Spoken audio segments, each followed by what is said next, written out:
All right. I'm pleased to be joined by Jeremy from Spud Run Golf, America's #1 backyard golf course. Jeremy, how you doing, man? I'm good, Parker. How's it going down at the beach?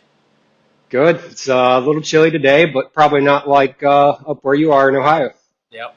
Yeah, in the background here, you can see the snow probably on the golf course. So it's the conditions today are what we might call unplayable. When do you think you'll be back up hitting them around up there? April or so? Yeah. So actually, I recorded a bunch of content 2 days ago. So 2 days ago, it was up in the 50s, and it was the grass is still really green underneath that white blanket. Oh, So cool. this weekend is supposed to be back up in the 50s. You know, we're approaching Christmas weekend or Christmas week. So the conditions are still there as long as the snow melts off and its temperature increases a little bit. I got you. Kind of hit or miss. So, well, have you done any podcasts before? I have. I've done a handful. Oh, cool. Who have you been on with? Uh, you caught me off guard there. I've done a couple locally. So I've done some. There's a local farm channel called Brian's Farming Videos, and he's got a podcast, and he's got a huge YouTube presence, probably pushing 300,000 or 400,000 followers. So Oh, wow. we done one with him. It was actually in the mill shop here where I'm at, and we actually had the headphones, and there was three of us. He's got a soundboard. It was that was probably one of my first experiences with a podcast type scenario, and that was a couple years ago. So since then, I've done, like I said, a handful more. Cool. Cool. Well, we'll get into your course here in a minute. I just kind of want to start it from the beginning. Did you grow up playing sports or golf, and when did you kind of get into playing golf? So I did grow up playing sports, basketball, baseball. Around these parts, Little League baseball is a big thing. So most all of us play Little League baseball, and probably at an early age of 7, 8 years old, I would steal my grandpa's golf clubs and golf balls from the basement and whack them out in the backyard. And that kind of led to a passion that kind of correlates with baseball, with Yeah. golf. And I won't say I was the best golfer, but I seemed to enjoy it. And I somewhat whacked it around better than my friends did. And, you know, as a competitive person, uh, maybe that gave me the advantage, or maybe it led me to the passion of continuing to golf a little bit more, just because I had that edge, and you know it always feels good when you got an edge in any type of sports. Then moving, you know, through high school, played basketball and stuff like that. Yeah, golf. I can honestly say, from an early age, has been a deep, deep passion for me, for sure. Awesome. What would you say, like the best? Did you ever get to scratch, or did you think about playing in college at all? Yeah, so I did get the scratch. Fresh out of high school, I actually done well enough in high school that made it to state tournament. I don't know how it works in all states, but like in Ohio, if you're in the top 10 in the state, you're considered all Ohio. And I did miss Hmm. that by one shot back in the day. Um, and I did get to play some bigger junior tournaments as an older teenager.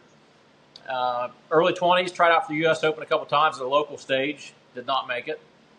And I did take a big break from golf from my early 20s to almost my early 30s, playing only once or twice a year, and just due to family and work and getting started in life. And Yeah. I don't regret that. I don't at all. But my passions has definitely been restored here in the last 20 years or so. Yeah, it's a great game. So let's kind of transition a little bit to your course there. Were you like tired of slow play, or you just always had the dream of building that, or what kind of was the beginnings of it? Slow play definitely didn't have a factor to play in Okay. this. Um, Parker was more, like I said, at an early age, the passion of I just kind of always wanted some type of a golf hole, you know, in my backyard or on my property. It's kind of weird to say, and I probably never said this out loud, but I used to like actually had an envision of how this golf hole would look, and the envision I had before I built this, it was different. It was like a downhill, like dog leg left in the middle of the woods. So the final product here is different than what I used to envision, but that passion did lead to. Well, I guess there was a handful of things that came together for Hmm. this to finally happen. The first thing was for us to finally be able to find the piece of land. So here we call it the farm. There's 140 acres. So the golf course portion takes up a small piece of that, but we always just didn't have the land to do something. Now, across all of America, there's tons of backyard golf holes. People Hmm. in subdivisions, and it's a big thing. If you dig into it, there's a lot of them out there. There's Facebook groups. There's a lot of smaller backyard, more so putting greens and stuff. Um, but what I Yeah. wanted was to be able to stretch out like we have here, and we had to get the land to do that. And that was just maybe besides the passion, that was one of the first few components. And what really helped me, Parker, was I've got a construction company, so I have the bulldozers, I've got the track hose, and then I have the Okay. Yeah. knowledge. Yeah. So Yeah. let me carefully say knowledge. Maybe I have the gumption. I've Uh-huh. realized that, and when I started this, I didn't think I knew how to do it all, but I knew enough to maybe be dangerously comfortable. Let's say that. So I was able to do all the dirt work, to move the creek around and build the sub bases and build the tee boxes up, and I've always just been the guy that's not afraid to call whoever I need to call. It's not about what you know. Sometimes it's about who you know. So, doing the green and watching YouTube videos. Hmm. So it was just That's a it. conglomerate of the land, the equipment, the gumption, the knowledge, the passion. It all kind of came together. So then, what's been 4 or 5 years ago, I was able to start building this daggone thing, And and then it's we'll talk more about it. But it's led to a lot of cool things. yeah, that's cool. And is it built to like USGA specs, the green? I mean, I saw one of your videos, you did the drainage and the gravel and layered it with tarp and sand and everything. So it's like a USGA green, right? 100%. The specs are 100% to the USGA specs with the, like you just mentioned, the drainage and the root zone material and the fabric. Um, a lot of the backyard greens in America are more of what they call push-up style greens, where you basically take the topsoil that you have on site, you kind of sculpt it out how you want your finished grade to be. You add some sand, you mix the sand in, and Hmm. that's very doable still. And that's obviously a cheaper route, a lot cheaper route.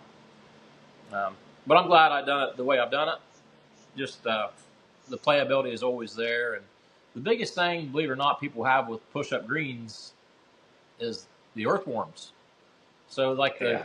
the structure of my what we call the root zone material is more sand and gravel, and I've been lucky that earthworms like more of a clay or more of a native soil to get in and out. But I've seen some folks that's got backyard golf greens with the push-up style, and they fight earthworms like crazy. It's really a pain in the butt, but yeah. So the bunker construction, it's the real deal.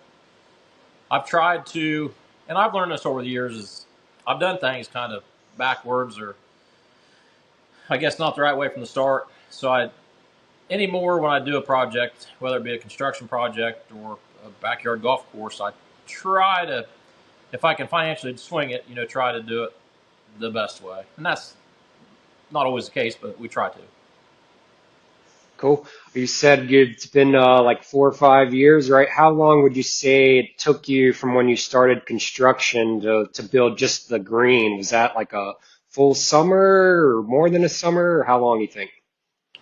No, the green construction itself uh, only had probably 3.5 days in that, maybe 4 days, Oh, wow. and that was there again. We've got a big trackhoe, bulldozer, skid loader. So my buddies are coming over, we're drinking beer, just hanging out, and I was kind of the ring leader. Let's get the grades here, do this, do that.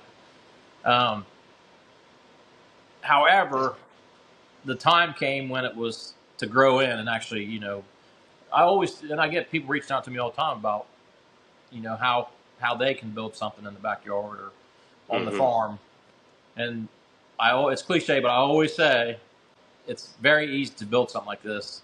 The true question you need to ask yourself is, can you maintain it? And Yeah.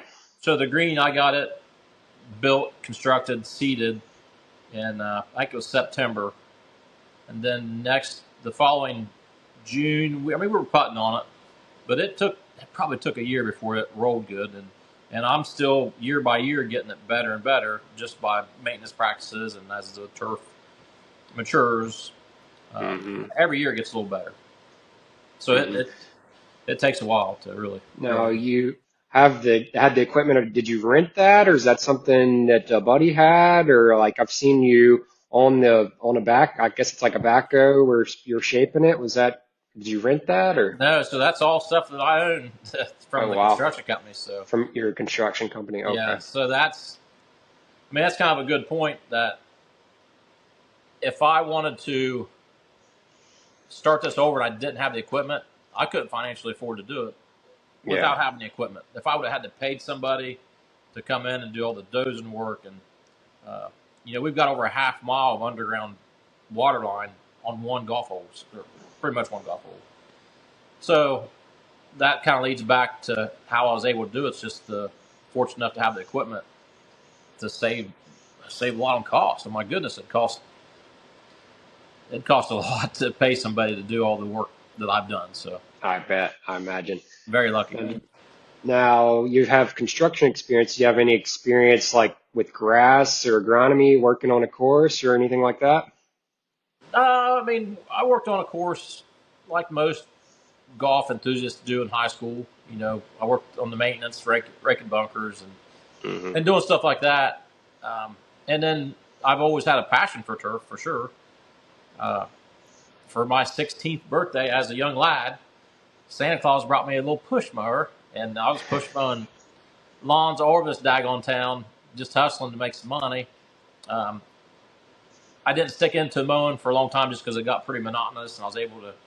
I think by the age of 19 or 20, I got a little backhoe, but I still, I've always been the freak show. My wife says when it comes to the grass and at the house, and I've just always been very passionate about grass. I guess I'm a turf nerd, brother.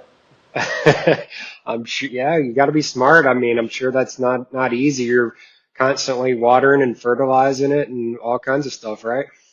Yeah, and Yeah. with the bent grass green, man, it's tough. So when something goes wrong with the bent grass green, you got to kind of know it's going to go wrong before it goes wrong. By the time it Yeah. rears its ugly head, that hey, I've got It's too late. a disease or something, that's kind of too late. So Yeah. it's been a fun challenge actually. Is the bent grass green? My systems are getting a little bit better, and I've enjoyed the challenge. It's as a younger guy, you play sports and you're competitive, and this is a challenge. It's almost like a competition for me to I want to win. It looks sweet. I mean, what you started with one hole when you first built it, you just had like a fairway and a green, right? Yep. Now you have like a full nine. I mean, one green, but you have nine tee boxes, right? Yeah, we got 9 tee boxes. We'll touch on this in a little bit, but we have a lot of Airbnb guests that come, and that's Uh-huh. what people are so surprised is how each tee box has a different feeling. So it does. We've got dog leg left, dog leg rights, short par threes from way up high. It it's a true test, and most It people looks come in like thinking it's like just an easy course, but it's really tough. It really is. We've got a creek that kind of protects the front side and the right side of the fairway, the it looks bunker, fun. the You trees. got a Yeah, par five. It looks fun. yeah. The par What's five the it's 495 yards. what's the total par? Is it? I It's can't remember. par 33. 33. Okay. Yep. Okay. Yep. Well, you mentioned the Airbnb. We can kind of dive in there. Is that the easiest way for folks if they want to come play? Is book the Airbnb and then get in contact with you about playing, or? Yeah, that's and I'll kind of back up just a little bit. When I built this golf course, I did not build the golf course with intentions of hosting people like with the B&B. It Hmm. all kind of just fell into place with putting this on YouTube, and Yeah. people was always reaching out and they want to come play, and like, really, you want to come play? And like, yeah, we want to come play. And then we'd get people calling from 3 or 4 states away, and the second year into the golf course adventure, I we'd done the B&B, Uh-huh. and that's been what 2 years now we've had it, and now like for next season for 2025, we're just before Christmas now in 2024. All the weekends are booked up. Oh wow. Starting April 1 up through the end of October, weekends are booked up, and there's a lot of weekdays already booked up for next year, and it's it's been fun. well, I get to meet people from all over. We've had folks from Australia, uh, Man, Puerto Rico, Hawaii. They come from, I mean, they'll drive 30, 40 hours to come spend a couple of days here. It's crazy. that's yeah, Australia. That's a long way. Do you do you play with these folks, or they kind of just do their own thing, or most of them, I'd assume, are playing the course, right? Yeah, they're playing the course. They're coming in to play. Yeah. I do not play with most of the guests. I have played with a couple of them. Then we Hmm. have a special event like we have our subscribers tournament. That's 3 or 4 days. I'm involved to the hilt on that. So we do have a couple invitational type events that I'll participate in. I'll set them up, coordinate everything, and I'll play in some of those. But 90% of the time when our guests come in, I I see them briefly. I might try to meet them when they first get here to just go over. You know, some of them actually, it sounds crazy to me, but some of them want to meet me and maybe get a picture with me. So we usually try to do that while they're here if they want that. Um, and then I'm still working in town or doing something in the evenings. I'll come out and try Uh-huh. to mow or something in between, whether they're between holes or if they're taking a break. So I still try to maintain it while obviously the folks are visiting. Um, Yeah, I'm sure that's a lot of work. How many hours per week would you say you're maintaining the course?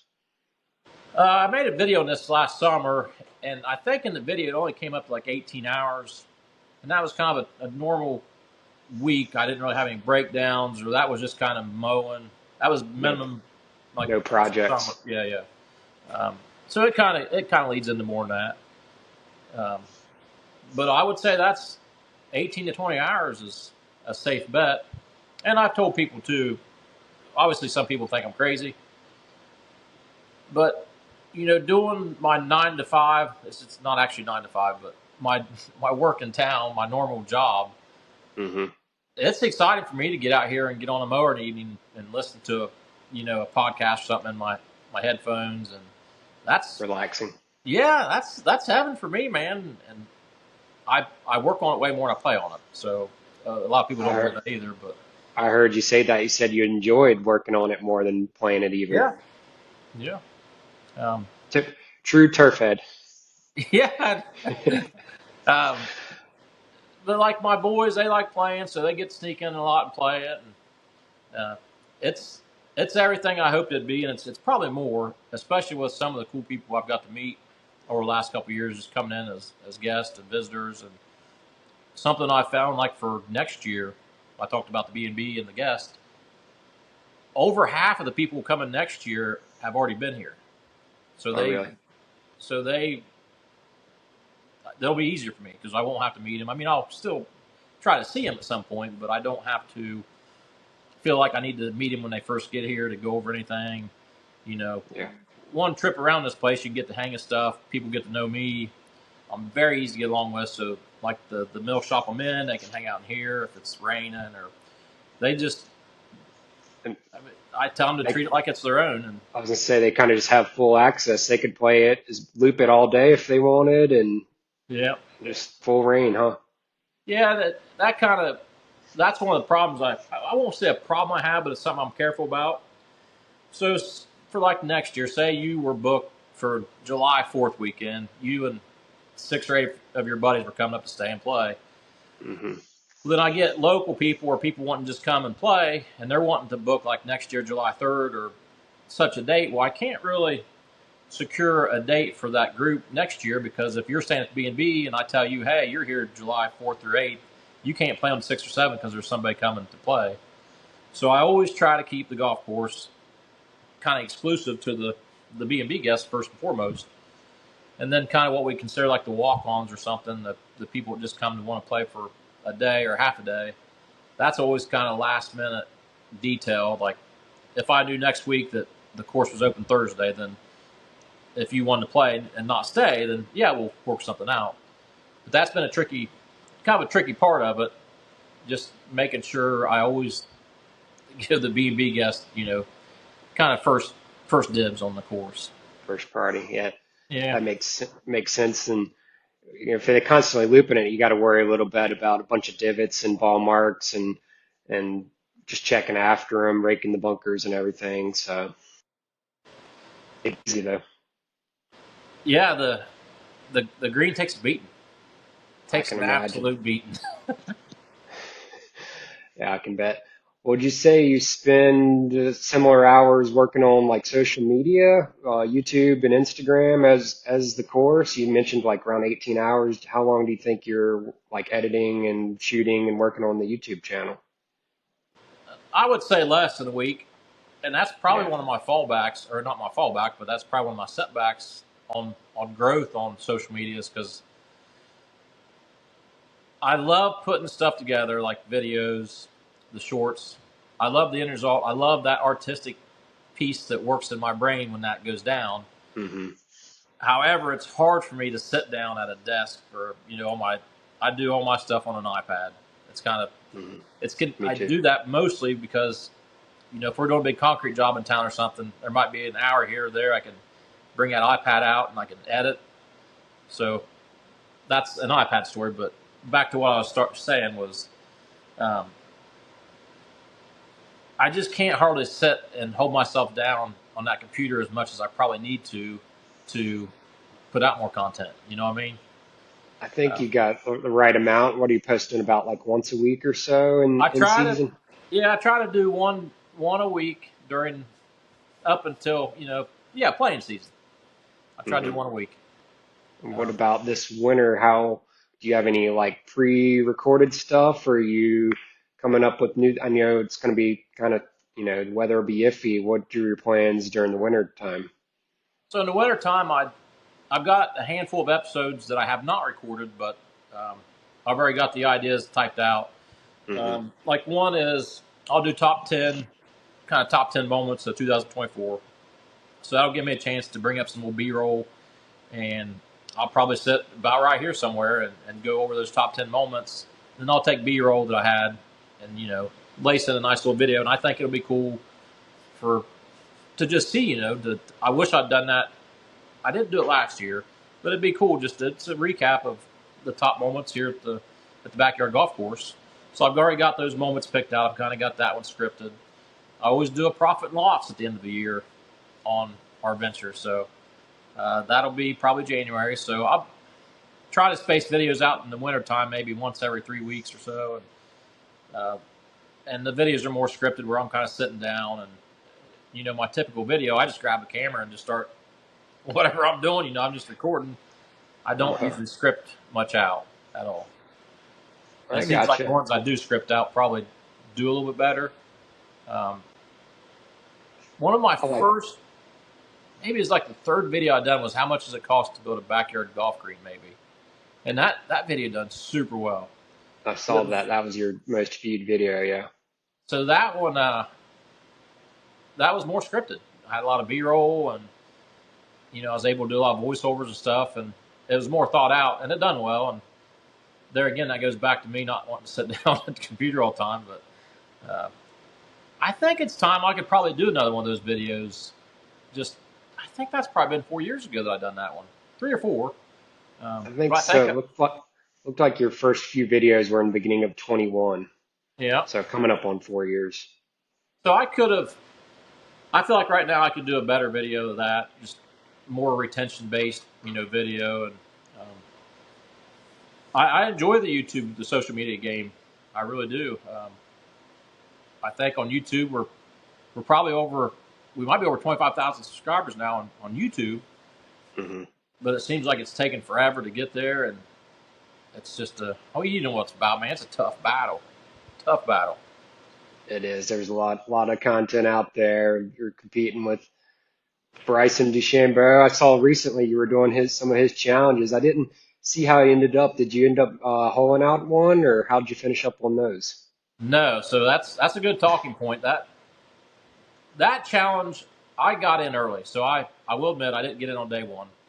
Uh-huh. I seen his stuff, and I started on day 4, I believe. So I actually started on day 4, and he was on day 5 at the time. So I think I started with 4 balls, and then I done it every day, and I was doing it every single day myself. Yeah, I think he probably pre-recorded a batch, of days, probably. maybe maybe not, but so up here in the high, it's like that one day it was like in the 20s, and it was raining and it was snowing, I'm glad that daggone thing was over. Like when he hit the ball in the hole on day 14 or 15, like I said, I was a day behind, so that gave me one more shot to maybe tie him in my mind. And by Uh-huh. this point, there was several people doing it on social media.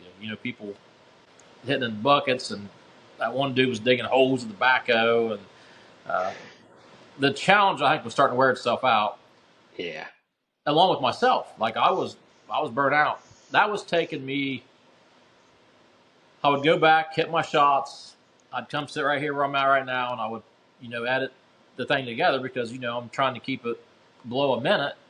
And when you get up to 12, 13, 14 shots, there's a lot of stuff you're trying to condense down. And I was spending probably an hour and a half each day from hitting the shots to posting the shots on social media.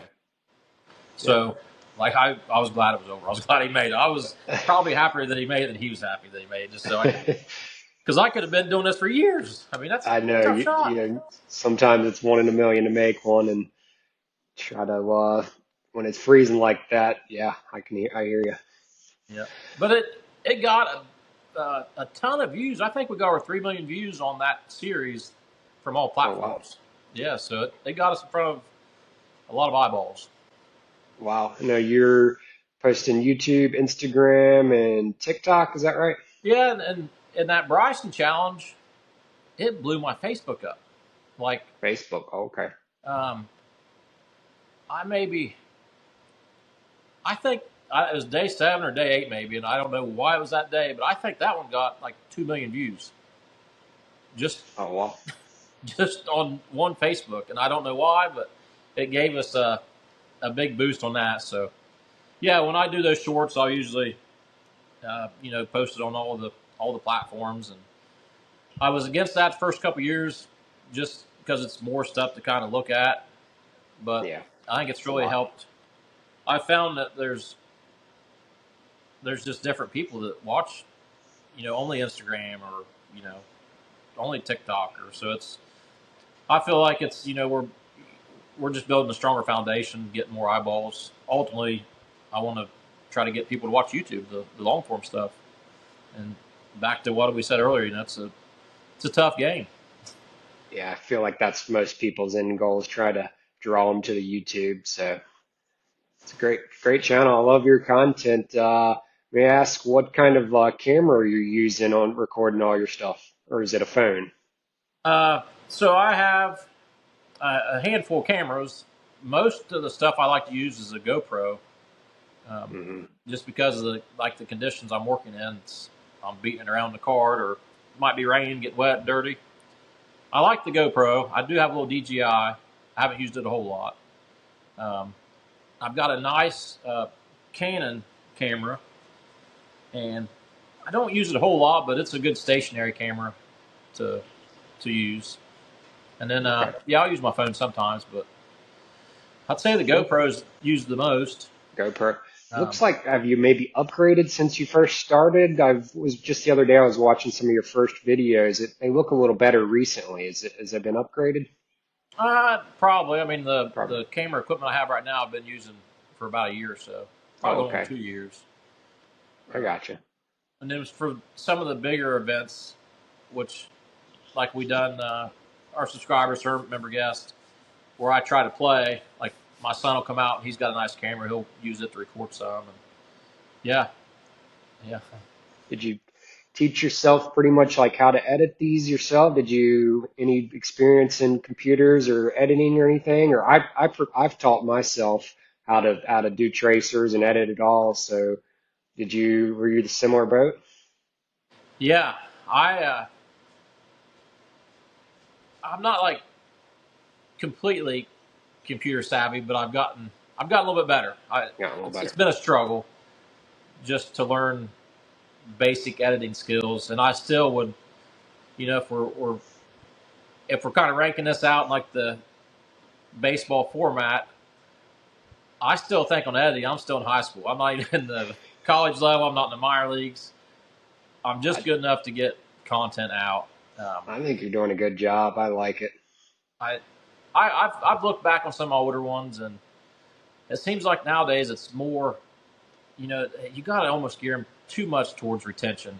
So I really like doing the videos where we'd have just a lull in it with some music and just watch me work a little bit. But you can see in like YouTube Studio, you can see where people's clicking off, and you almost just got to make them so fast paced. And I kind of hate that. I feel like it almost compromises some of the stories we try to tell. I mean, I don't know what your thoughts on that, but Yeah, I mean, I feel like you got to hook them in the first like 30 seconds or minute. You got to have a great intro, really, or a lot of people are just clicking off. yeah. And But the, I think like you had Cardi on, once you get a big following, I think then you can ease off a little bit. With yeah, I used to tease. I've got a good friend down in Tennessee. It's got a nice YouTube channel, probably 400,000 followers on just YouTube. And I've always teased him. It'll be parts in the video that he's just petting his cats and stuff. And like, dude, you got it, man. When you're just petting your cat, like, you got it going on. milking the ad revenue. Yeah, yeah. But I mean, I don't know what your long term goals are, but I'm gonna keep plugging away, and hopefully, uh, I mean, we keep growing a little bit. I wouldn't say as fast as what I'd hoped for, but our niche is definitely unique out here. Yeah, I think you're doing well. Is there any other like backyard golf course people posting on YouTube that you know of? I haven't seen anybody. Yeah, there's some guys up in Indiana called Fried Eggs Golf. Oh, I think I have. I haven't watched much of their stuff, but I think I've heard of them. He's got a pretty good following, but he hasn't posted but maybe a couple videos this year, probably only a couple last year. It's kind of unique. I believe his name's Randy. Randy, it's the golf hole was at his dad's place. So I can imagine for Randy to actually, when they'd make content, they'd have to, be together, and I think it'd just be tough for him. So, and then there's more stuff kind of popping up on. You'll see in some shorts and some reels on Instagram, and I guarantee you there's somebody out there that's got something way cooler than I got, and they're more charismatic and they can do way better videos. They just haven't done it yet. That's Yeah, I don't know. Your stuff's great. Um, is there an official course record for the course at the moment? daggone it. You had to bring this up. I had the course record at 3 under, so it's par 33. I'd set it at 30. I'd hit 30 twice. Here in, I think it was August of this past year, I was at work and my guests, they were from Michigan. And the guest sent me a picture of a scorecard. It said 28. I was like, Wow. no way. 28? So I was like, well, I won't play. It was his guest. It was a guest of a guest that came down from Michigan. So I said, I want to play him one on one. You think he would care if we recorded it? He's Hmm. like, no, he don't care. Because I wanted to play him, head up, and we did. The next day we played straight up 9 holes, and we were both, I think, even par going into 8. And on hole number 8, I took an 8. Like the freaking hole I built, I couldn't get it. I couldn't hit the ball. So I take an 8 on 8. The guy smokes me from Michigan. High Michigan. There's already a little bit of a Right, squabble. right. But the good news, Parker, this cat's coming back down next May. The Sweet. group of guys from Michigan's coming back down. So I'm hoping your guy Spud here can redeem himself. Get some redemption. There you I go. hope. Like I thought about putting a simulator in just like a practice all winter. Well, you can hit them out of the garage. I've seen you hit a few off the garage floor and get a little mat and get some practice in that way. Yeah. Oh, people love it when we hit off the concrete in the garage. It's I don't know if you know Berdogi, but uh, I saw him where I saw he filmed out there with you. yeah, he came up last summer, and that's what's cool. We got like last year, we got to be some cool content creators. Berdogi, almost average. We had Josh Mayer golf come up, That's a big one. Ryan Noor, and just some really really cool people that I enjoyed sitting at the hack shack and talk to. When I said I'm a turf nerd, but I'm really into learning about making better videos and stuff like that. Hmm. What better way to hone, or at least attempt to hone those skills, than to talk with like-minded people? And I really enjoyed that. I really did. We actually had a group of chefs that came in. Are we going too long on this yet? No, we're good. I got plenty of time. All right, so this is a good story. So there's a group of chefs that do social media, and one was from Toronto, one was from Miami, New Jersey, and Las Vegas. So the main person setting this up, this trip, he wanted to kind of stay incognito. So he's emailed me, is this week open, blah, blah. We got the dates figured out. So he never approached me like, we're kind of famous. Like they've got, like the one's got like 7 million followers. Wow. Uh, a huge deal. So them guys came in, like they kind of introduced themselves. And like I said, they were a little bit incognito. They made some maybe stories. They maybe put some stories out on like Instagram and stuff, but they never really put any content really pertaining to the golf course, just because they're chef content based creators. Right. Um, but I mean, I don't know the numbers, but between all of them, they probably had 10, 12 million followers. And they spent like 4 days, and they just had a passion for golf, and they decided to all just meet up. This was like the meeting place for all these very, very cool cats. And uh, back to talking about meeting people, it was just so cool. I got to hang out with them a lot and kind of pick their brain. And the one guy that's got the big following, he's like, anytime you need something, you got a question. And he watched the channel, just like he never really commented. He actually commented, I think, but it was under his real name and not his handle on social media. Uh-huh. And we'd always tease about getting Bob Does Sports here. And it was cool to see him get excited. Like, he threw in some cuss words and stuff. He's like, I'm 3 times as big as Bob Does Sports, and they won't respond to your emails. I was like, no, they won't. He's like, I'm gonna get a hold of him. I haven't heard, but he was pretty fired up. Did you get to taste some of their cooking? Yeah, but the problem is I'm a very picky eater, and Oh, it, it was too it was too fancy for me. too fancy.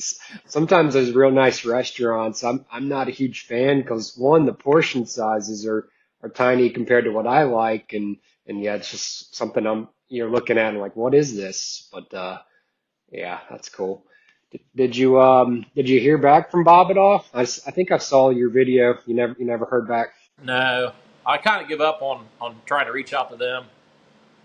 So I'd sent them DMs and emails, and then I tried, sending them personal, like Fat Prez, instead of sending it actually to Fat Prez, send it to like the Nick, is it Nick Stubes or something?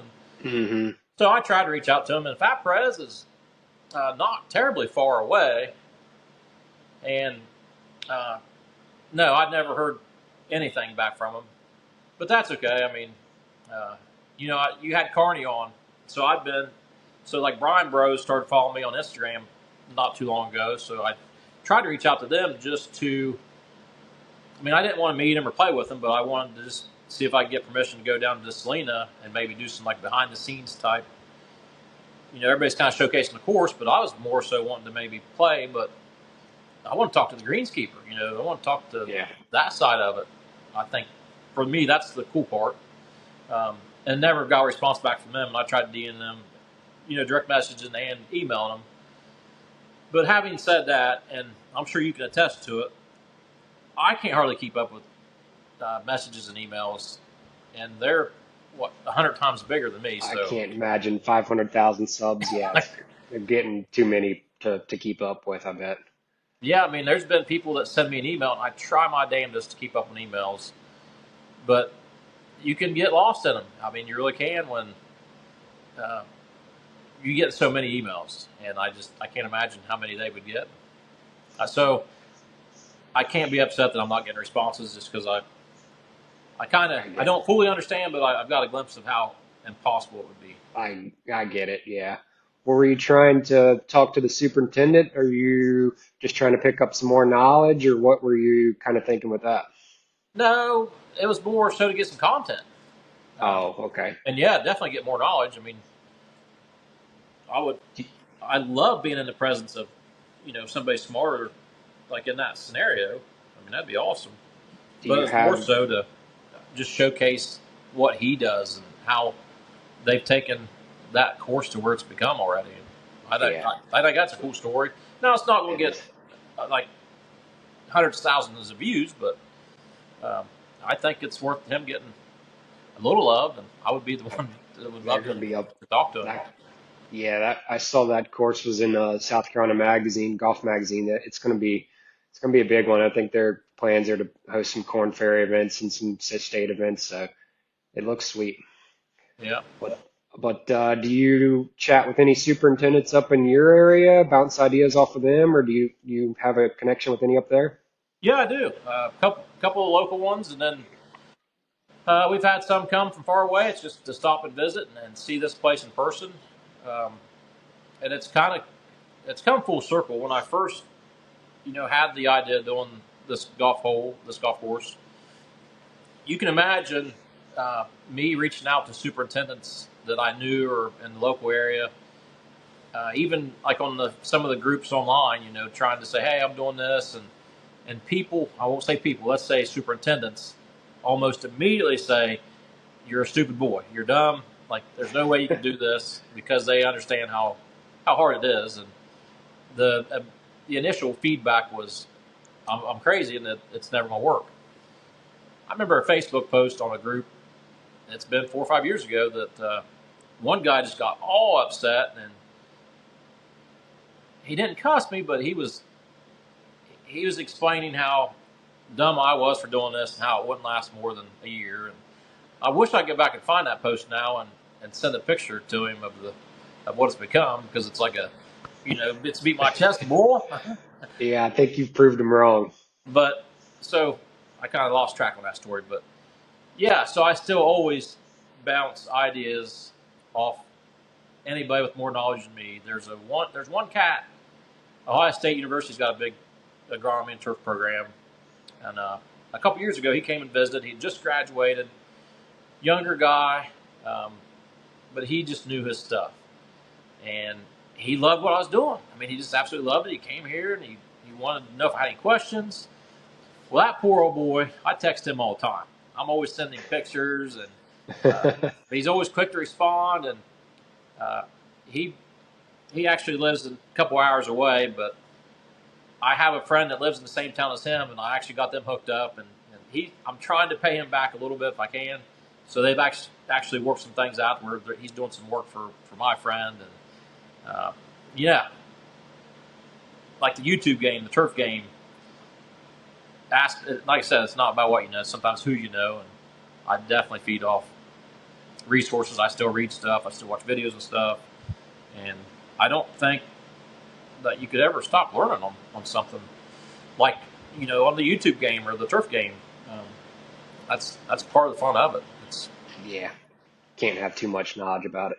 No, it's just little victories of I had a disease this past summer on the green that I didn't know what it was. I didn't know what it was going to do, and um, the each green. I won't say each green, but a lot of greens are different. Whether it's your environment, your shade, your wind, your soils, Hmm. Yeah. the playability. Our golf course gets a lot of playability, so that's a little more stress on the turf. So I actually figured out what it was. I was able to kind of kick it in the tail, and that's back to what I said earlier: is little victories, and it felt good to say, "Hey, I know that now, and I know what to look for, and I know how to fix it." I'm not saying there's going to be a whole new battle next year, but I guess the more battles you're in, the better you're going to get at winning them. So, Yeah. Well, you're doing a great job. That's cool. Is there anything you can tease future plans for the course? Do you have any ideas out there, or anything planned out? I kind of mentioned something on the live stream. I done a live stream a couple of nights ago on YouTube. My Right now we have the one par five, par 33. Our number 5 tee box. So as we're looking, it's on the east side of the property. So it kind of plays into like a dog leg right.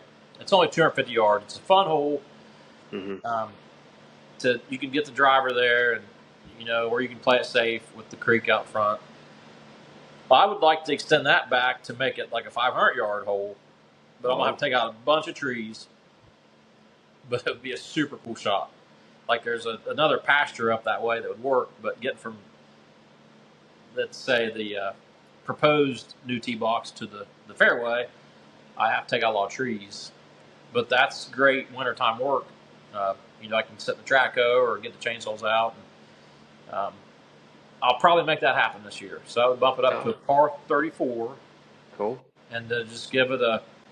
Uh, I think it'd make it feel just a whole lot different, you know. And number 5, I believe, is one of our weaker tee boxes right now, but it would give you a different play. That'd be Stretch it cool. out. Yeah. Yeah, and you'd have the equipment to knock those trees down. Could you chainsaw them, or would you have to use a backhoe? I'd do both. I would. Both. So when we're clearing big trees like that, we'll actually saw them down first, and then we'll take like the track hoe to dig the stumps out. Or Dig the roots. Yeah. if it's kind of leaning, a big tree's leaning the wrong way, I might saw it and then use the big track hoe to push it the way I want it to go.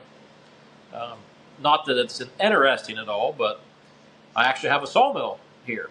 So, like all the trees I took out for this golf course, I used to build buildings here on the property. Like the hack shack was built. I I've got a sawmill that I pulled right up beside the hack shack before it was there and started. I cut the boards and I built it. So we have 4 Sweet. or 5 buildings out here, and they're all built from my little sawmill from trees right here on the property. So, Cool. so yeah. That's yeah, that's cool. Well, you mentioned, some of the creators that were there in the past. Is there any that you've heard from that wanting to come in the future, or have you heard anything along those lines?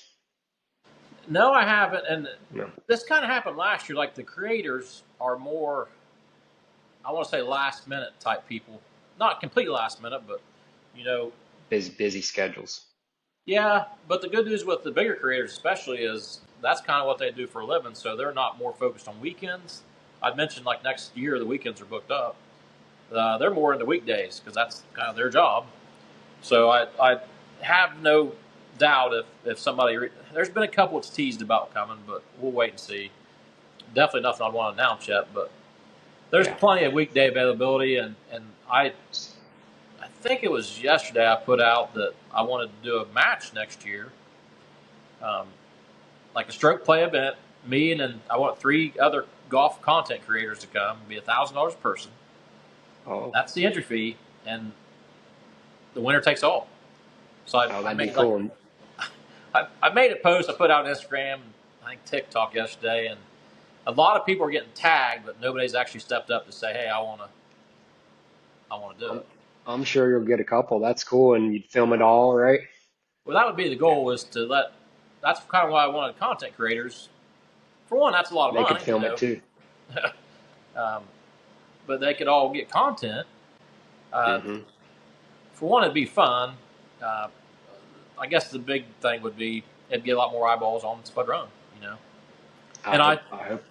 as long as it's not like Bryson or somebody, I think I'd have a good shot of winning on my backyard golf course. But um, Bryson or Wesley, and then you'd have a pretty good shot, probably. yeah, and yeah. So, like I said, a ton of people has been tagged.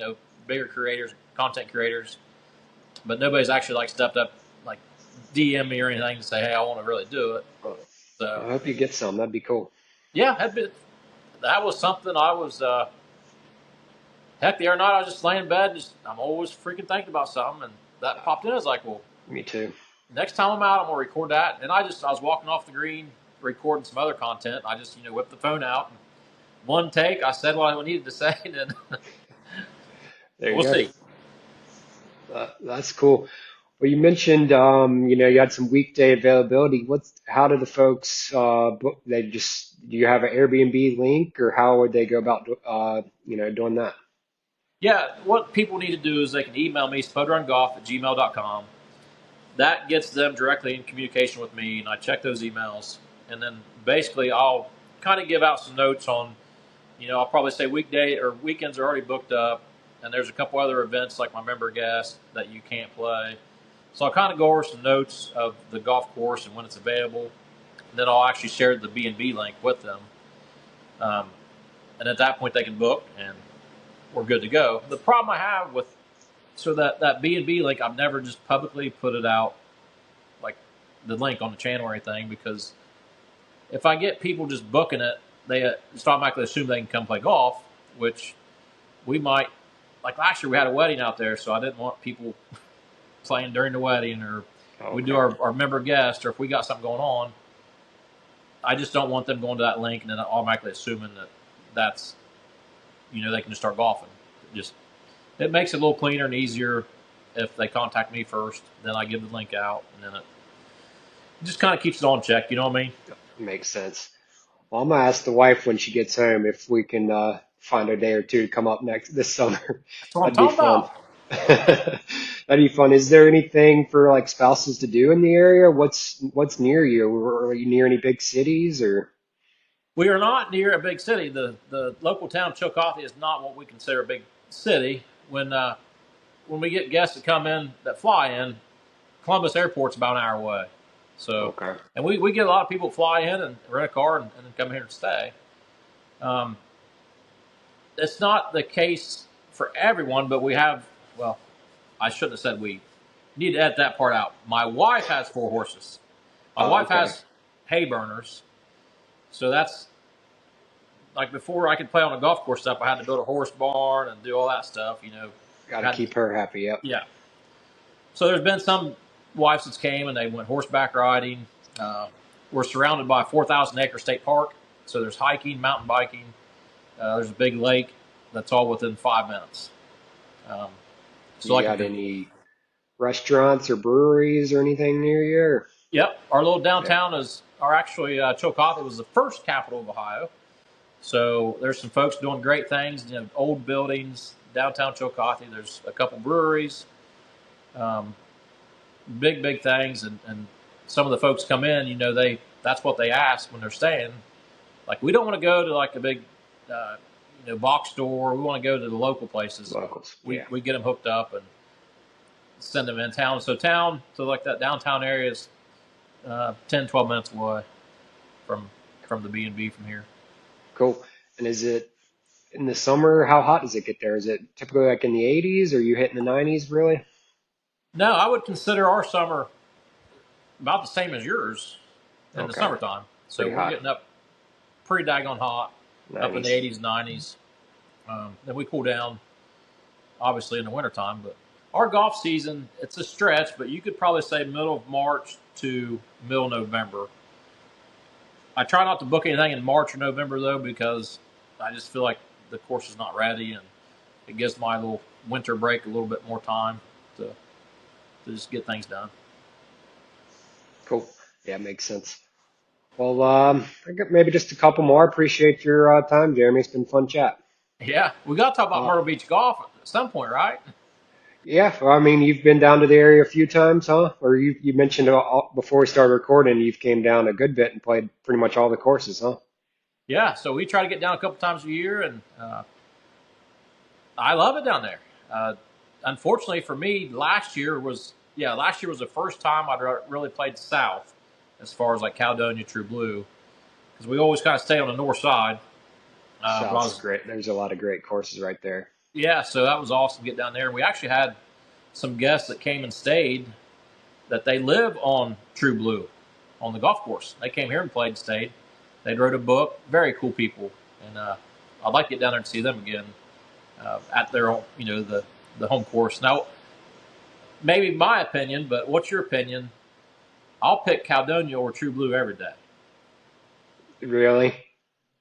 I'm probably the opposite. True Blue is one of my favorites. I'm kind of known to I'm long off the tee, 300 plus, but not necessarily straight. So those mega wide fairways, some of them are 60, 80 yards wide. They suit my game well. Caledonia is super, aesthetic and pretty, but I just think True Blue, maybe it's a little selfish just because it suits my game a little better, but that's one of my favorite courses in the area. But you got to give it up for Strance, man. The courses, True Blue, Caledonia, Tobacco Road, Tot Hill. Uh, Oh, good he's one of my, a good yeah. story for you. Last year, me and my 10-year-old, we was heading down to the beach for a family trip, but we left a day early before all the family went down. So we drove down Friday morning, went and played Tot Hill. We got a hotel in Sanford, got up, played Tobacco Road, and then went on down the beach. And like that week, we got to play True Blue and Caledonia. So it was like That's 4 Strance courses. I mean, he's one of my favorites. Yeah, he's awesome. I yeah. love those courses. Would you say you have a favorite course in the Myrtle area? I get asked. I guess the question I get asked more than anything is if I only had to pick one course, which one would it be? And it's tough. I mean, I'd probably say Tidewater, but I love River's Edge, and River's Edge is probably a little bit north for you, but I love River's Edge too. Oh, yeah, it's sweet. I played there recently. I don't even know if that's considered a Myrtle Beach course, but It is. It pretty much goes from like Shoutout down to Georgetown, the Myrtle Beach industry, the package companies, all they definitely claim River's Edge. okay. Yeah. Have you been out to or played the Dunes Club where the Myrtle Beach Classic's at? Yeah, so that's actually a good story. There's a follower on Instagram that's the assistant pro there, and Oh, last winter he reached out to me. He's like, uh, he wanted to bring his dad up here to play, and he told me where he worked and stuff. I was like, well, yeah, for sure. And I was like, well, if I'm ever down your way, I'll look you up. He's like, yeah, for sure. So then last year we were down there, and I got the privilege of going and playing there. He hooked me up. Like we got a complete tour of the place. Uh, awesome dude. I mean, awesome dude. He didn't want me to make any content on the course, but he hooked me up. He hooked us all up, and this was well, I guess it'd been a month or so after the tournament. So I thought it'd be fun to play the back tees. You know, played everything down, put it out, and I struggled. I couldn't believe how windy it got down there. see, that's a bear from the back tees, 73, 100, I think. Mm-hmm. I mean, I was hitting the ball well, and I usually do hit it pretty well, but some of the par fours, it was a lot to do with the wind, but I was hitting driver 3-wood, and I was short on the par fours.